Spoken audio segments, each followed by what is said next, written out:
Kamu lebih enak berada bersama dengan bersatu. Sebab waktu itu bersatu jadi kerajaan.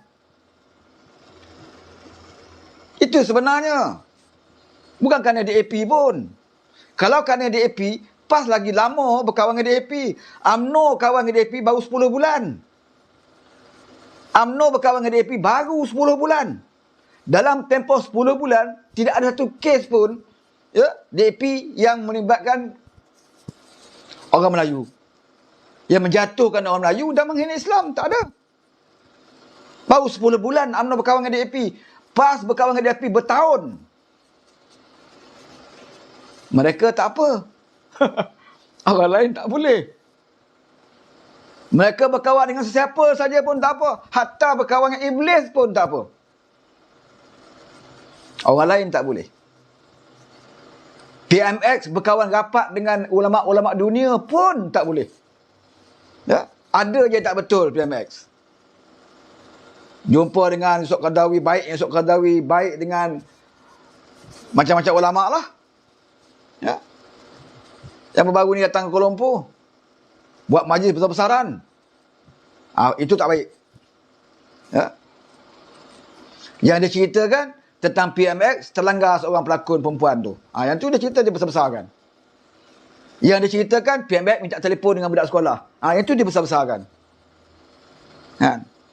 Benda kebaikan yang lebih hebat, yang lebih mengangkat martabat Islam, mereka tak nampak. Ini parti yang hari ini bercakap di pelangai, konon-kononnya nak martabatkan Melayu, konon-kononnya nak martabatkan Islam. Patutnya pengundi di pelangai tanya, apa yang kamu martabatkan Melayu di Kelantan? Apa yang kamu martabatkan Melayu di Kedah? Apakah Islam ya begitu hebat berkembang di Kelantan dan juga di Kedah? Kalau negeri pun dalam keadaan kekotoran, negeri pun kotor, kebersihan pun tak boleh jaga, susah sembanglah tentang martabat Islam. Sebab Islam ini adalah agama yang mementingkan kebersihan. Sebab tu PMX, walaupun perkara tu dilihat remeh tentang tandas budak sekolah, bagi PMX, ya, tandas itu adalah lambang kepada kebersihan. Kalau kita pergi mana-mana kedai makan ataupun restoran, kalau tandas dia kotor, kita tak lalu nak makan, saudara. Walaupun dia masak sedap. Walaupun dia punya kedai hiasan dengan lampu bergemerlipan, cahaya, bercahaya. Kan? Tapi bila kita pergi tandas dia teruk, kita tak lalu nak makan. Kita pergi rumah orang macam tu juga. Nak tahu orang ni jaga rumah dia tu, jaga kebersihan atau tidak, tengok tandas dia. Kalau kita masuk tandas dia, tandas pun tak terjaga, di situ kita tahu dah macam mana tuan rumah tu hidup.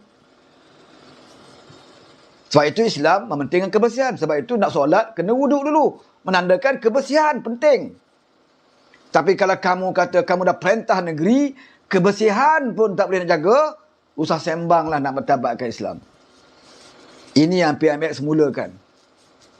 Dia memulakan supaya menjadi pengajaran dan mengajar kita semua. Ya? Bahawa sebelum kamu nak cakap tentang martabat kat Islam, tentukan kebersihan itu diutamakan.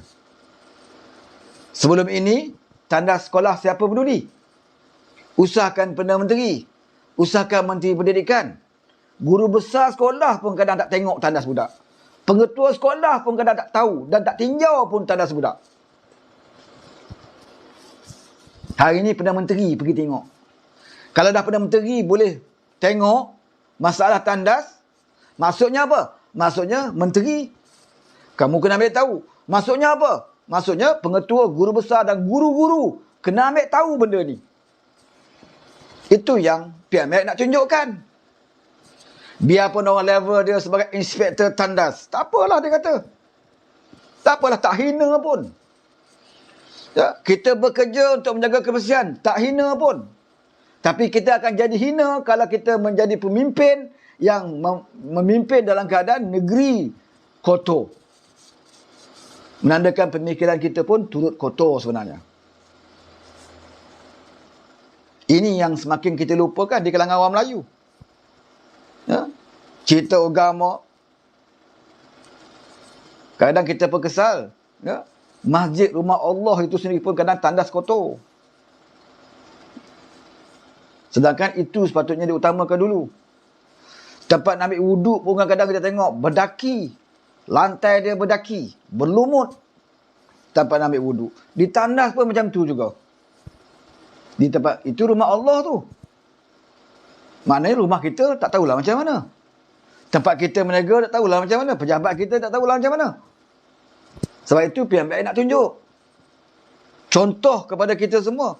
Bukan dia tak bulan PMBI nak pergi melawat tandas, tapi sekali cukuplah dia pergi. Lepas tu tak ada alasan.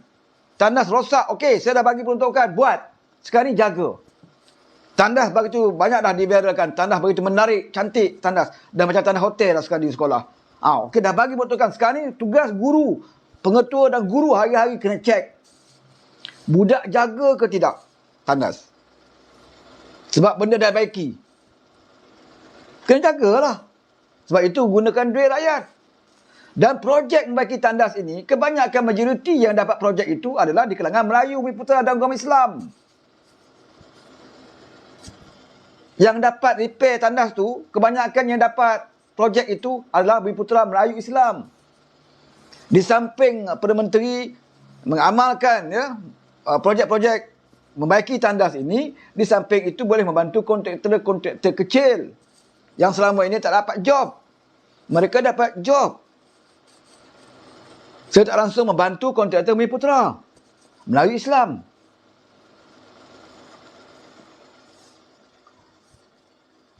Jadi kamu nak sembang apa di Pelangai? Nak sembang apa? Melayu terancam. Orang Fedah Melayu mana yang terancam sekarang ni? Tunjuk.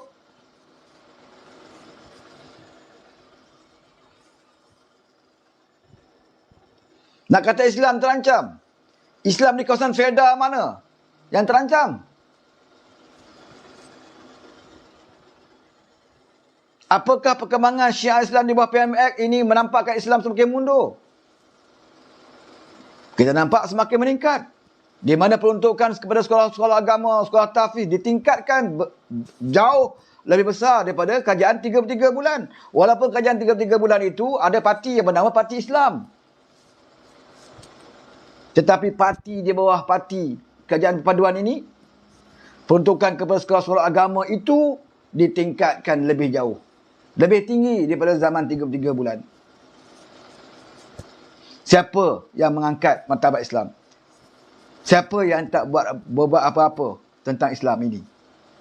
Fikir sendiri. Itu belum lagi kita cerita tentang Mahathir. Tahun 1999 dia menyekat bantuan kepada sekolah agama. Ini sering diulang oleh Perdana Menteri sendiri. Diulang berkali-kali supaya Mahathir saman dia. Diulang berkali-kali. Mahathir pernah menghentikan bantuan kepada sekolah agama atas alasan sekolah agama ini mendidik ekstremis, pelampau-pelampau Islam. Maka dihentikan peruntukan kepada sekolah agama. Dan Anwar Ibrahim bukan sahaja memberikan peruntukan, bahkan peruntukan itu jauh lebih tinggi daripada zaman 33 bulan yang lalu. Zaman 33 bulan PN perintah.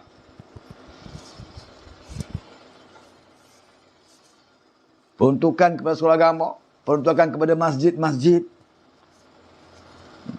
Dan sekarang ini guru kafar akan diserap kepada guru tetap.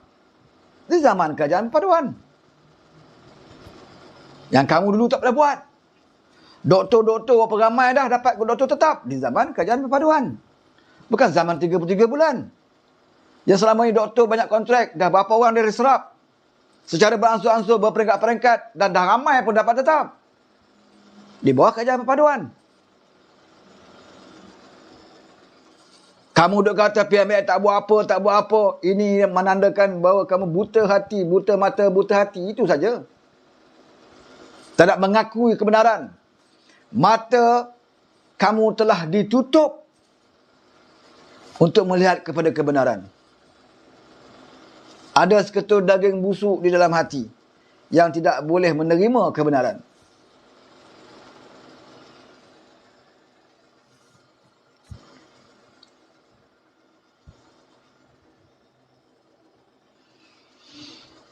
Apa lagi alasan Pengundi-pengundi di Pelangai tak nak pilih calon Barisan Nasional.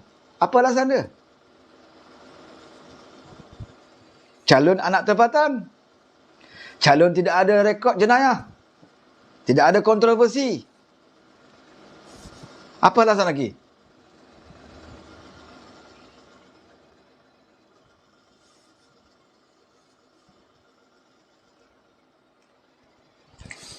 Kalau kamu memilih calon Perikatan Nasional dengan mengharapkan 4 orang, seperti mana yang Muhyiddin sebut dalam ceramah hari semalam. Dia kata kalau kita menang di Pelangai, ada 4 orang dah menghubungi saya nak melompat. Kerja dia ni, kerja Muhyiddin ni, daripada mula dulu dia kanat, kerja dia dapat kuasa dengan cara gitu je, saudara. Dalam kepala otak dia itu, tak pandai nak berpolitik apa pun, dia harap-harapkan orang lompat, dia itu je. Kerja dia memelihara katak. Macam mana dia jadi Perdana Menteri dulu, dengan cara khianat, dengan cara orang lompat. Itu dia jadi Perdana Menteri. Hari ini dia harapkan juga nak pentas Pahang dengan cara orang melompat. Tak ada idea lain ke? Selain daripada mengharapkan orang melompat. Tak ada maruah langsung. Itukah yang dikatakan nak jadi Perdana Menteri balik semula? Nak jadi pemimpin, nak ada kuasa dengan cara mengharapkan orang melompat. Daripada kerajaan persekutuan, sampailah kerajaan negeri. Semua nak harap orang melompat. Sebab dia dah biasa, saudara. Sebab dia dah biasa. Dia jadi Perdana Menteri dulu pun itulah caranya, scheme of things. Seperti mana audio yang tersebar tu. Kan? Kita dengar semua. Dalam audio tu dia sebut apa? Tak apalah, kita dapat sokongan UMNO. Pas, kita bagilah menteri, kita bagilah jawatan, dia akan sokong kita. Tengok. Itukah Islam ajak?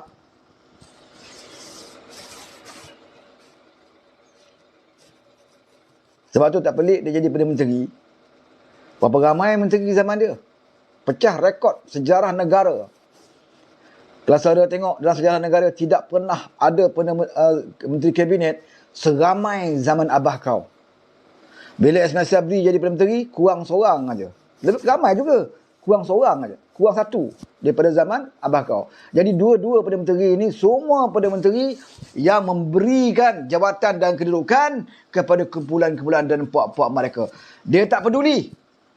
Dia tak kira ramai menteri tu berapa banyak gaji nak kena bagi. Bila ada menteri, kena ada timbalan. Kena ada ketua setiausaha peribadi, setiausaha sulit, setiausaha akhbar, pegawai media. Dengan kereta resminya, dengan pejabatnya, dengan stafnya. Berapa banyak, saudara, duit rakyat kena guna.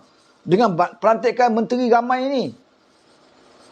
Berapa banyak duit rakyat yang kena guna. Lantik pula penasihat, bertaraf menteri juga. Lantik pula duta khas, bertaraf menteri juga. Semua dibayar dengan menggunakan duit rakyat. Rakyat pula hilang kerja. Rakyat dikurung di rumah. Nak makan kibar bendera putih. Tak ada duit, korek tabung ke BSP. Duit yang ada, kamu bagi sesama kamu. Sama pemimpin-pemimpin yang menyokong kamu. Ada duit, renovate rumah 38 juta. Ini bukan fitnah. Ini benda yang ada dalam fakta, ada dalam rekod. Ada dalam fail. Renovate rumah Perdana Menteri.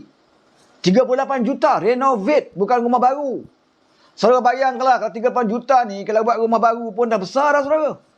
Besar. Marigai dia. Kalau rumah baru, buat 38 juta, besar rumah tu. Tapi dia tak buat baru. Dia renovate. 38 juta. Duit rakyat digunakan.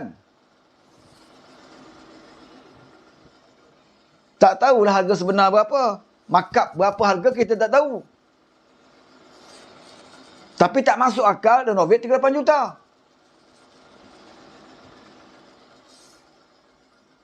Tempah Mercedes pula lagi 2 juta. Oh, dia renovate sebab dia confident dia boleh jadi Perdana Menteri lagi. Sebab itu dia sementara jadi Perdana Menteri, dia luluskan. Sebab dia confident dia boleh jadi Perdana Menteri. Sebab itu dia tempah Mercedes baru. Mercedes mewah. Yang berharga 2 juta. Sebab dia confident, dia akan jadi Perdana Menteri. Tapi wa makaru, wa makarallah. Wallahu khairul makirin. Kamu merancang, Allah juga merancang. dan Allah adalah sebaik-baik perancang. Ya. Sedang elok rumah tu siap, Anwar jadi Perdana Menteri. Sedang elok Mercedes sudah tempah sampai, Anwar jadi Perdana Menteri. Tapi Anwar inilah orang yang tidak mahu mengambil kesempatan. Boleh saja dia nak ambil kesempatan kalau dia nak, orang tak boleh salahkan dia. Dia duduk kat kedai resmi yang 38 juta yang renovate tu. Boleh je dia duduk. Orang tak boleh salahkan dia. Bukan dia yang luluskan. Kerajaan sebelum ini yang luluskan. Anwar boleh jawab macam itu. Tetapi Anwar tak duduk, saudara. Dia tak nak duduk kedai resmi tu. Tetapi dia tidak mahu persia-siakan. Benda dah buat. Duit dah keluar. Dah siap pun. Jadi Anwar tak mahu sia-siakan. Jadi kediaman itu dijadikan sebagai pusat untuk mengadakan program-program ilmiah, program-program agama di situ. Mudah-mudahan dengan mengadakan program-program agama di situ, duit-duit yang disakau ke, duit-duit yang digunakan dengan secara mewah untuk renovate rumah itu, agar keguruannya dapat dibersihkan dengan mengadakan program-program ilmu bentuk agama di situ.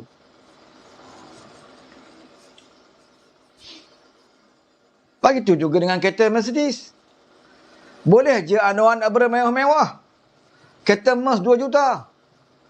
Orang tak boleh salahkan dia. Sebab dia boleh kata, ini kereta ni tempah oleh kerajaan dulu. Untuk kenderaan resmi Perdana Menteri. Boleh je Anwar nak cakap macam tu. Tetapi bagi Anwar apa dia? Ya? Apakah dia seorang Perdana Menteri di mana rakyat belum tengah susah, aku nak naik Mercedes baru? Sebab itu Anwar bila ambil alih saja jawatan Perdana Menteri, dia tengok balik fail tentang pembelian kereta ini. Boleh atau tidak dibatalkan. Alhamdulillah ada keberkatan. Dapat dibatalkan dan duit itu dipulangkan balik masuk kepada kantong negara. Kembali semula kepada rakyat. Dia naik Proton saja sekarang ni. Saya rasa dalam Asia ni, dalam negara Asia ni, Perdana Menteri Malaysia yang paling cokiang lah. Naik Proton tu. Tengok Perdana Menteri yang lain dan negara lain. Tapi dia tak malu naik Proton. Kalau dia nak berbangga, kalau nak bermewah, nak bergaya, dia boleh terima saja Mercedes yang telah dibeli di zaman Perdana Menteri sebelum ini. Itu pun orang kata dia tak buat apa-apa. Itu pun orang kata dia zalim. Sebab tu saya katakan hati mereka, mata mereka telah pun ditutup untuk melihat kebenaran, untuk memikirkan mana satu yang lebih baik.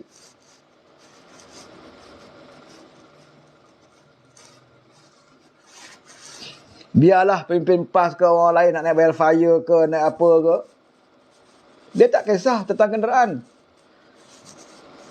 Sebab bagi Anwar tidak masalah tentang kenderaan, kalau kamu dapat melalui cara yang betul.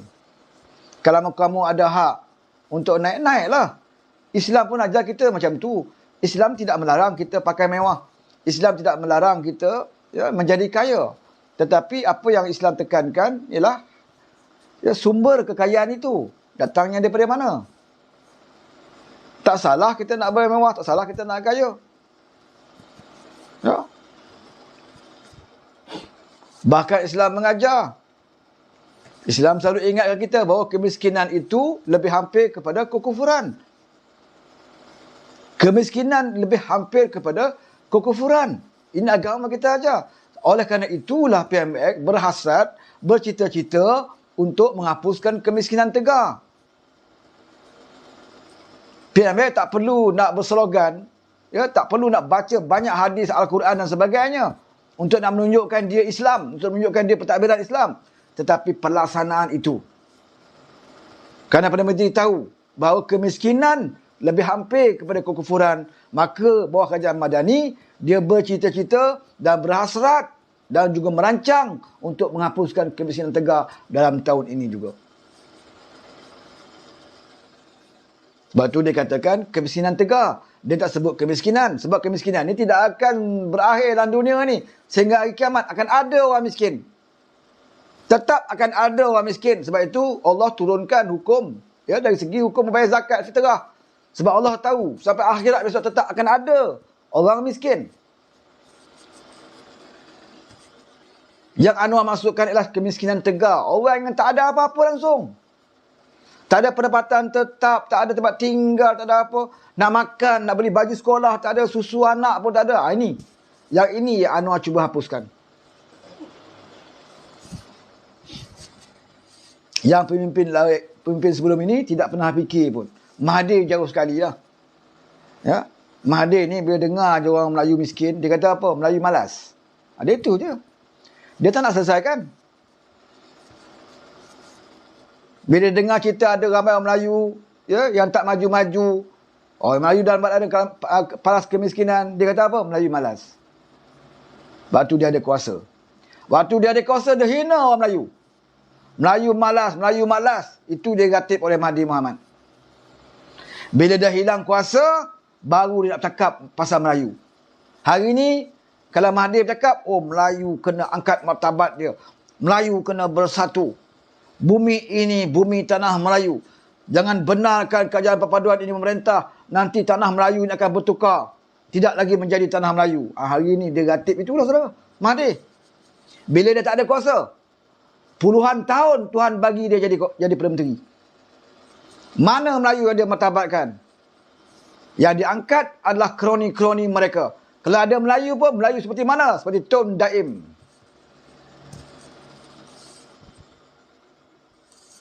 Berapa ramai toke-toke kapitalis yang rapat dengan dia.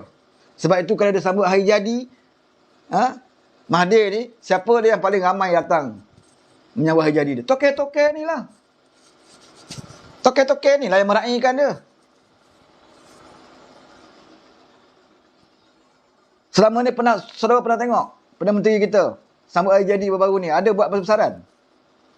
Sampai kita sendiri pun tak tahu birthday Datuk Seri Anwar Ibrahim. Yang ada apa dia? Oh, hantar ucapan aja dalam media sosial. Sampai hari jadi PMX. Pernah ternampak dalam majlis besar-besaran. Kan? Perdana Menteri sebelum ini. Oh, toke-toke datang. Keliling dia nyambut hari jadi. Oh, bila datang takkan tangan kosong. Kan? Datang mestilah ada hadiah-hadiah. Apa hadiah untuk ayah tahun ini, Syawal? Macam itulah tuan. Hadiah apa untuk kali ini, Syawal, Muharram? Macam itulah. Perdana Menteri sebelum ini. Tapi bila Anwar menjadi Perdana Menteri, tak nampak majlis-majlis seperti itu. Sehingga kan dalam keadaan dia nyambut hari jadi pun, dia tak ke mana duduk. Berada di luar. Buat kerja. Dia pun lupa hari jadi dia. Kita pun tak sempat nak raikan.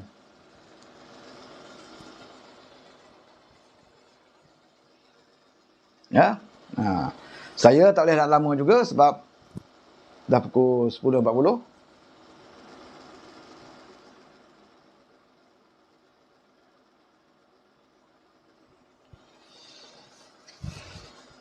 Thank you. Give.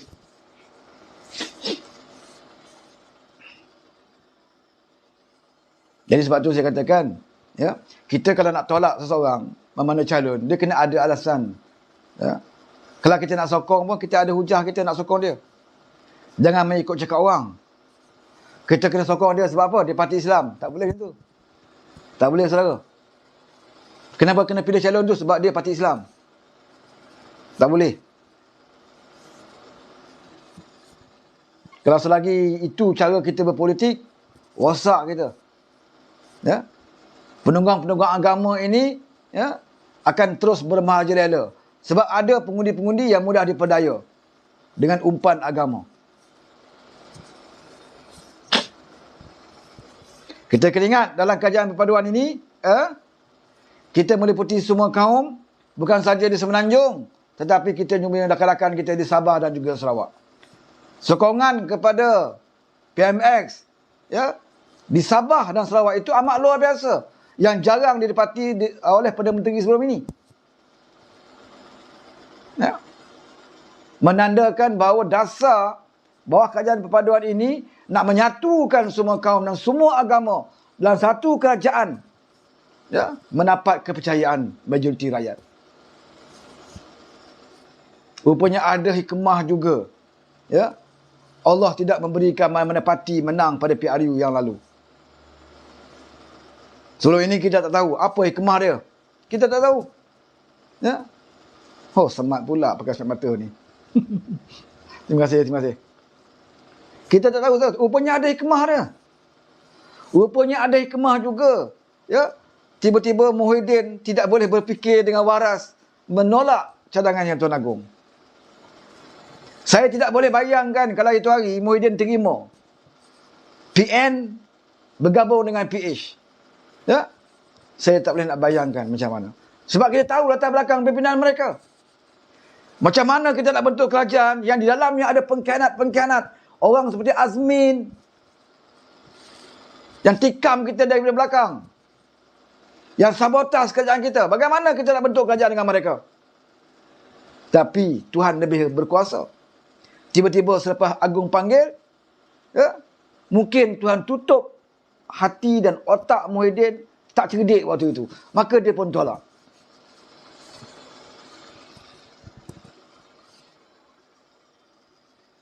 Dia pun tolak pemikiran Haji Hadi. Hilangkan kebijaksanaan Haji Hadi. Tiba-tiba dia keluar dari istana, cukup jumlah.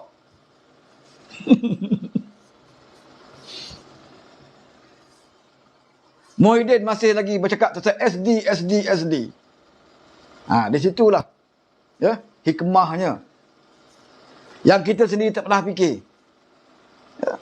Dan Tuhan mengaturkan bagaimana Pakatan Harapan yang dapat 82 kerusi campur dengan Barisan Nasional dengan 30 kerusi. Ngam-ngam bentuk kerajaan, saudara. Ini aturan Allah yang maha cantik, yang tak pernah kita fikir.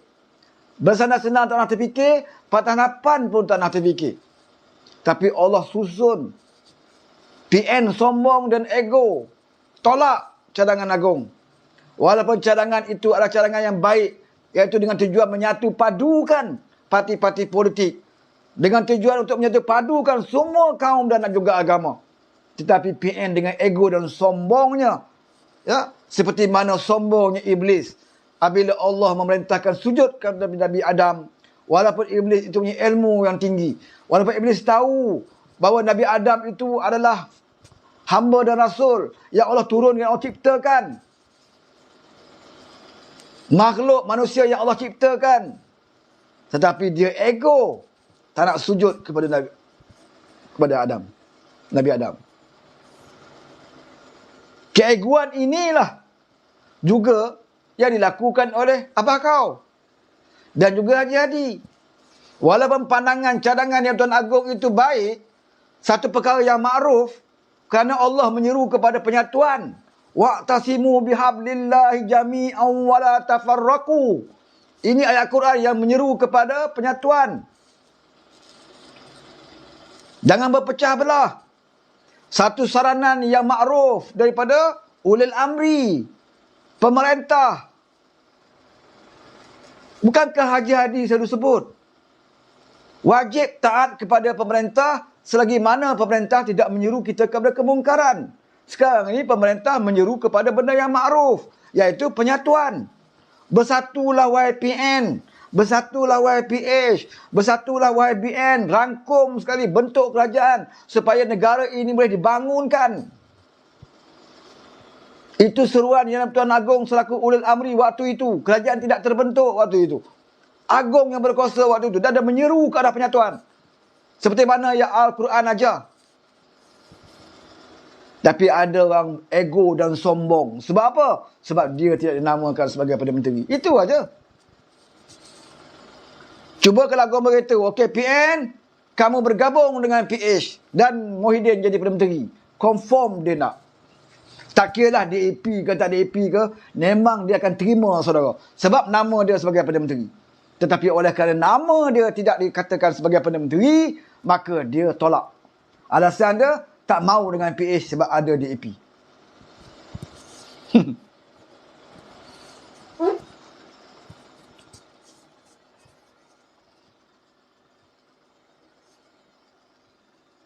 DAP dikambing hitamkan sebagai alasan. Seolah-olah DAP ni buruk sangat parti dia. DAP ni anti Melayu, anti Islam. Tetapi sejarah membuktikan semenjak DAP ditubuhkan sampai hari ini, DAP tidak pernah sama sekali diharamkan dalam sejarah politik negara. Parti yang pernah diharamkan adalah parti UMNO. Pernah diharamkan. Ada beberapa parti lain juga yang dipertikaikan melalui ROS. Tetapi DAP, saudara, adalah parti yang tidak pernah diharamkan oleh ROS.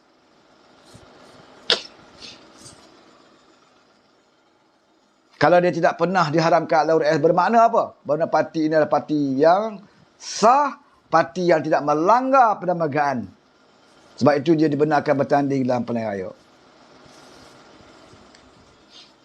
Kalau betul parti DAP ni anti Melayu, kalau betul parti DAP ni anti Islam, ya, waktu kamu jadi kajian 3 bulan yang lalu, dah lama dah kamu haramkan DAP, kamu pun tak haramkan.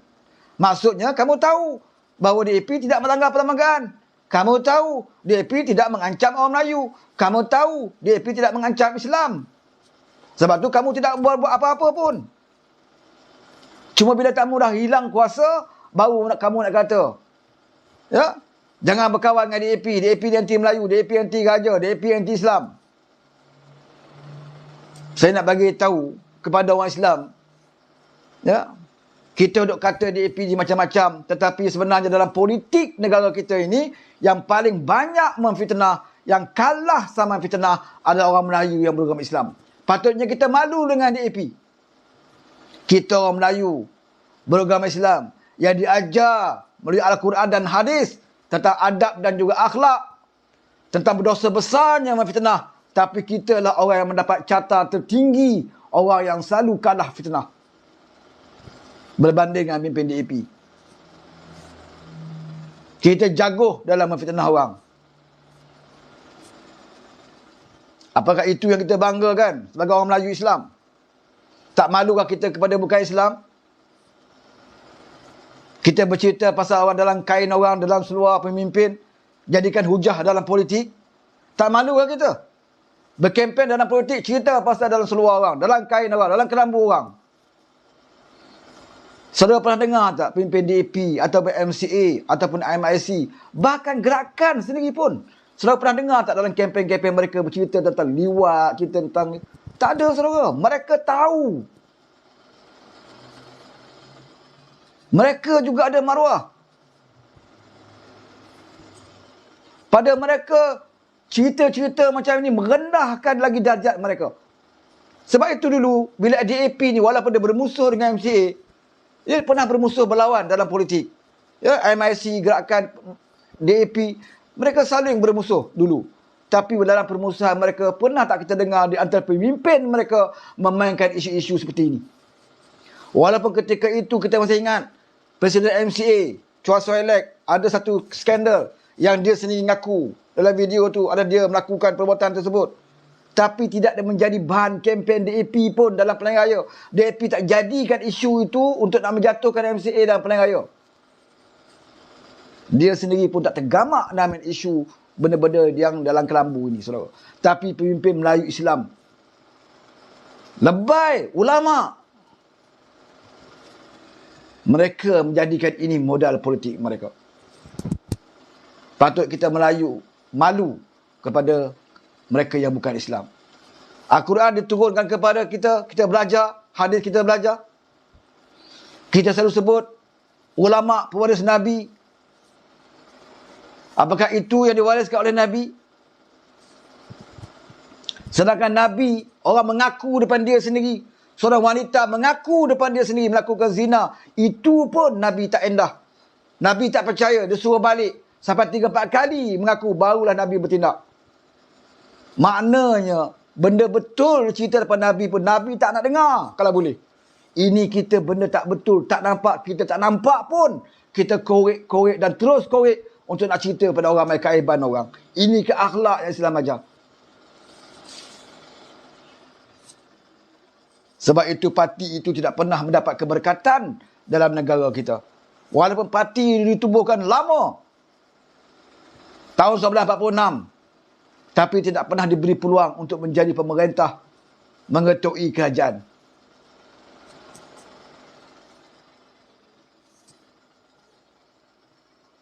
Mereka bersama dengan parti Perikatan dalam Perikatan Nasional bersama bersatu. Mereka sendiri pun tak nak calon pemimpin mereka jadi pemimpin. Mereka nak Muhyiddin jadi Perdana Menteri. Dia sendiri pun tak sanggup nak letak Haji Hadi sebagai calon Perdana Menteri. Walaupun mereka ahli parlimen mereka lebih ramai berbanding bersatu. Dia tak nak calonkan Haji Hadi. Pengurusi Perikatan Nasional Muhyiddin. Haji Hadi jatuh nombor berapa? Timbalan dia gerakan.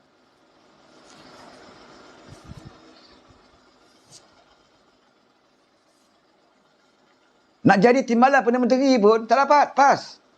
Ya. Waktu zaman Abah Kau dia tak dapat. Zaman Ismail Sabri dulu pun dia tak dapat. Timbalan Perdana Menteri. Tak dapat. Sebab itu dia cukup marah bila Zahid Hamidi dapat jadi timbalan Perdana Menteri. Bila kita cakap macam tu, dia kata apa? Oh, PAS ini tak gila jawatan. PAS tak gila kuasa. Alasan dia lah. Saya nak beritahulah kepada walaun-walaun. Ya. Kalau PAS berpolitik, tak nak kuasa, lebih baik PAS menjadi persatuan tabligh lah. Tak payah masuk politik.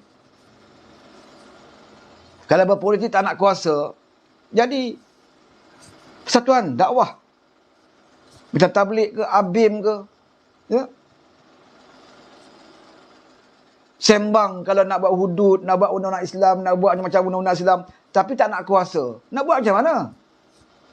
Nak buat hukum Islam, kena dapat kuasa.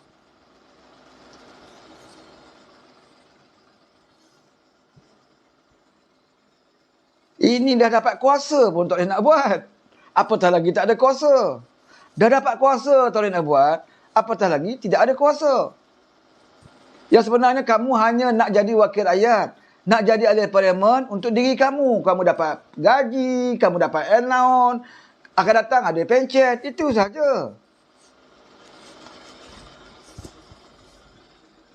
Dalam kempen, kamu macam-macam lah kamu katakan penyokong kamu. Supaya undi kamu. Ya? Bila dah menang, su minta penyokong, bantu lagi. Pusat khidmat pun minta penyokong bantu.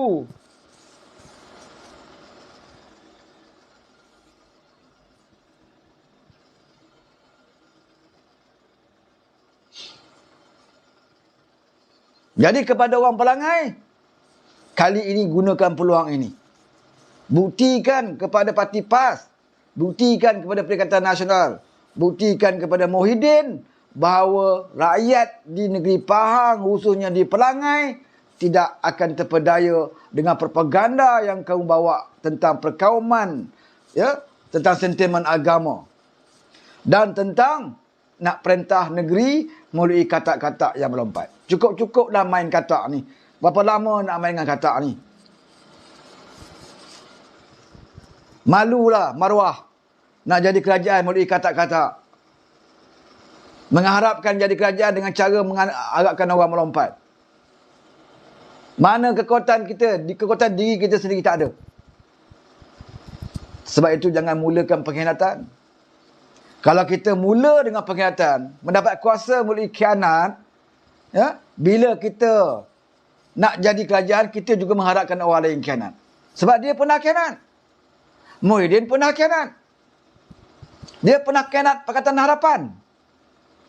Oleh kerana dia dah biasa khianat, maka dia minta orang lain pun khianat. Sebab tu dia kata ada 4 lagi daripada Barisan Nasional akan lompat. Dia mengharapkan 4 orang itu akan khianat UMNO. Seperti mana dia khianat Pakatan Harapan. Orang kaki khianat, dia akan turunkan ilmu khianat dia kepada orang lain.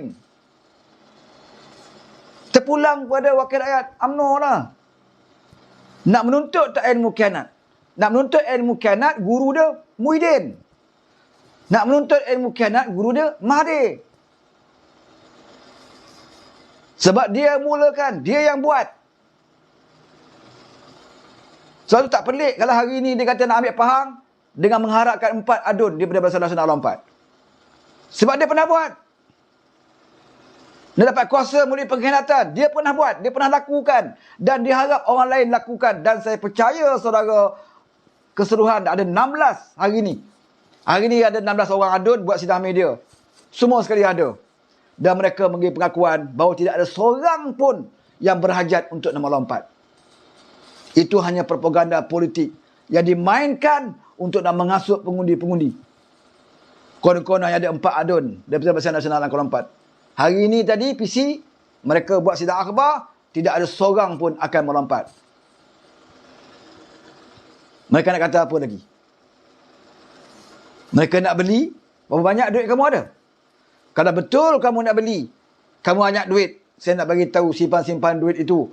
Kerana kamu nak gunakan duit itu banyak nanti untuk nak bayar peguam, kos perbicaraan mahkamah yang akan berlangsung tidak berapa lama lagi. Ramai di antara kamu akan diseret ke mahkamah. Maka simpan duit. Simpan duit. Jangan sibuk nak membeli. Cukup-cukuplah Muhyiddin. Kerja jahat kamu, mengkhianat itu jangan kamu turunkan kepada orang lain. Simpan untuk anak cucu kamu. Biarlah kamu, anak kamu, cucu kamu, menantu kamu, dengan ilmu pengkhianatan itu. Kamu turunkanlah kepada keturunan kamu. Jangan turunkan kepada orang lain. Sembang anak ulama konon-konon. Tak ada anak ulama yang cinta kepada pengkhianatan. Okey, dah menghampiri pukul 11.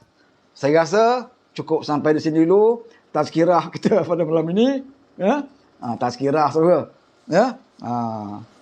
Tazkirah saya, pesanan saya kepada pengundi-pengundi di Pelangai. Cuma poin saya itulah supaya kita tunjukkan kepada puak-puak lebay dan juga kepada Muhyiddin berpolitik membeli-beli dan lompat-lompat mencari-cari katak ini eloklah dihentikan. Politik yang mengadu domba sesama kaum itu eloklah dipolitikkan. Kerana yang susah, banyak susah negara kita adalah kelangan bangsa kita sendiri, agama kita sendiri. Sebab apa? Kita yang selalu memecah belahkan sesama kita. Kalau Mahathir selalu sebut bahawa parti politik yang banyak ini memecah belahkan orang Melayu. Mahathir selalu sebut orang Melayu berpecah kerana banyaknya parti politik. Apa yang disebut oleh Mahathir itu, itulah yang dia lakukan. Dan dialah orang yang paling banyak menubuhkan parti politik. Dia kata ke orang, tetapi dia sendiri, orang yang keluar masuk UMNO beberapa kali, orang yang pernah mengharamkan UMNO, orang yang tubuhkan parti Bersatu, kemudian dia tendang, tubuh Pejuang, kemudian dia keluar, dia masuk JTA, masuk Putra, dan sekarang ini menjadi penasihat kepada lebay-lebay di 4 buah negeri. Jadi kalau nak cerita pasal parti yang banyak memecah belah kaum Melayu, bapa segala perpecahan itu adalah Mahathir Mohamad. Bapa kepada pengkhianatan itu adalah Muhyiddin Yassin. Bapa perpecahan orang Melayu itu adalah Mahathir Mohamad. Bapa penunggang agama itu adalah Hadi Awang. Siapa yang penunggang agama kita boleh buktikan. Siapa yang mecah belah orang Melayu kita boleh buktikan dengan Mahathir, dengan kehebatan dia dalam perpecahan orang Melayu.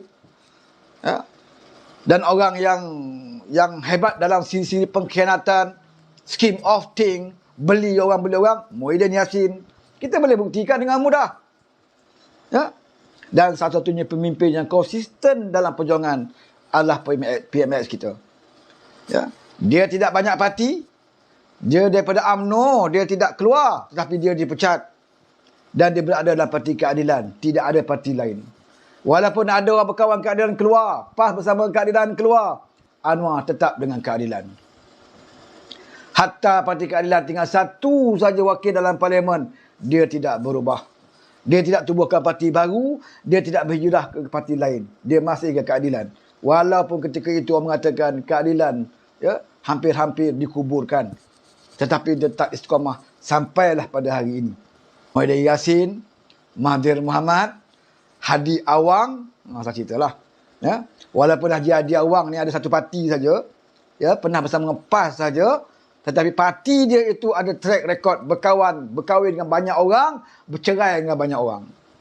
Bila berkahwin, bersuap-suap mulut makan. Dalam Muafakat Nasional dulu, peluk Najib rapat-rapat. Suap mulut Zaid Ahmidi. Tapi bila tidak berkawan, macam-macam lah. Kluster mahkamah lah, apalah inilah. Ini perangai aja ni. Bila berkawan dengan dia, Kit Siang pun dia peluk rapat-rapat saudara. Tapi bila musuh dengan dia, siap. Siap. Sesilap kamu pun dikafirkannya. Ni kelebihan Haji Hadi. Dan PAS akan terus ya, akan terus kekal sedemikian rupa kerana dalam pemilihan PAS difahamkan ya 5 jawatan ya tidak dipertandingkan. Ya, tidak ada pertandingan. Kalau tidak ada pertandingan bermakna kekallah Haji Hadi akan terus membawa PAS ya ke mana kita tak tahu, ibarat bahtera dalam laut yang kejap ke kiri, kejap ke kanan, kejap ke belakang, kejap reverse, kejap ke depan ya, kerana nakhodanya Haji Hadi. Timbalan dia Tuan Berahim. Ya, dan itulah pimpinan PAS yang ada, kekal untuk penggal-penggal yang akan datang. Dan yakinlah PAS tidak akan berubah selagi itulah kepimpinan yang ada.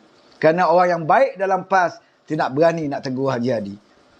Ulama yang dikatakan ulama itu ya, semuanya ya diyakini oleh pemimpin mereka. Wala apa yang Haji cakap semua betul.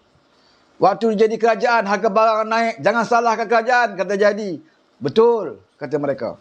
Bila Haji Hadi pula lah jadi pembangkang, harga barang naik skala PMX. Dia jadi kerajaan, jangan petikai. Jangan salah kerajaan. Banyak faktor-faktor lain menyebabkan harga barang naik. Itu kata Haji Hadi.